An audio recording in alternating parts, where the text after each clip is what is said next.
শুভ দুপুর বন্ধুরা। আজ আমি বাঁকুড়াতে আমার বাবার বাড়ি, মায়ের বাড়ি, সেখান থেকে ভিডিওটা করছি। তো এটা আমার মায়ের ছোট্ট বাগান, পরিচয় করিয়ে দিই গাছগুলোর সাথে, ঠিক আছে? তো এটা হচ্ছে মামা, এটা সাদা আকন্দ। তারপরে আছে লঙ্কা গাছে অনেক ফুল দিয়েছে। দেখা যাক এবারে লঙ্কা গাছটা হয় কি না। আগেরবার অনেক ফুল দিয়েছিল কিন্তু লঙ্কাটা হয়নি, তাই না? তো আর এটা হচ্ছে করবরি গাছ। এটা আমার মায়ের ছোট্ট একটা নিম গাছ। দেন এটা হলো টগর ফুল বেশ ফুটছে, কিন্তু মা তুলে নিয়েছে ঠাকুরের পূজার জন্য। আর এই যে যত হচ্ছে, এগুলো কি গাছ বলুন তো? এগুলো হচ্ছে খারকোল পাতা। আমরা কিন্তু বেশ রকম খাই, কালো জিরে দিয়ে আর রসুন দিয়ে, ঠিক আছে? আগে যখন আমরা ননভেজ খেতাম তখন আমরা চিংড়ি মাছও নিতাম এটার মধ্যে, খেতে ভীষণ ভালো লাগে, শরীরের পক্ষে উপকার। এটা হলো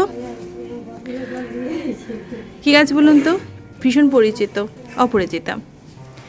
আর অনেক পরিমাণে হচ্ছে থানকুনি পাতা আছে।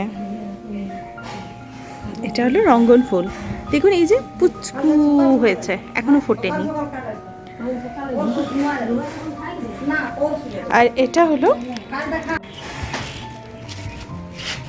তুলসী গাছ। এটা হচ্ছে রাম তুলসী, রাইট? খুব কম দেখা যায়। ও আবার কুমড়ো গাছও লাগিয়েছে দেখছি মা। মামারি কুমড়ো গাছও লাগিয়েছো? কুমড়ো হবে? এটা কুন্দ ফুলের গাছ না? আর এটা ছোট্ট লিলি ফুল। এই হলো আমার মায়ের ছোট বাগান। মামা, এবার তুমি কি রান্না করেছো দেখাও। চলুন এবার মায়ের রান্নাঘরের দিকে যাই। মা আজকে আমাদের জন্য কি রান্না করেছে?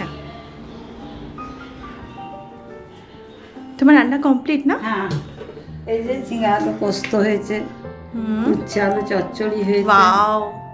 আর এই যে ইঁচড় হয়েছে, ইঁচড় করেছে, বাহ। চাটনি হয়েছে, আর পাতা দই আছে, ভাত। হ্যাঁ, দই ঘরে পেতেছো। আমার মা না এই যে ঝিঙে আলু পোস্তটা দুর্ধর্ষ বানায়।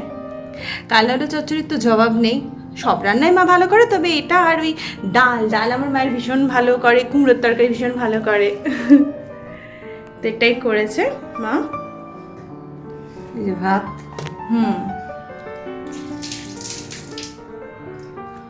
আজকের ব্লগটা আমি এখানেই শেষ করছি। ছোট ছোট করে আমি আমার বাড়ির ভিউটা শেয়ার করব আপনাদের সাথে থাকবেন। ধন্যবাদ।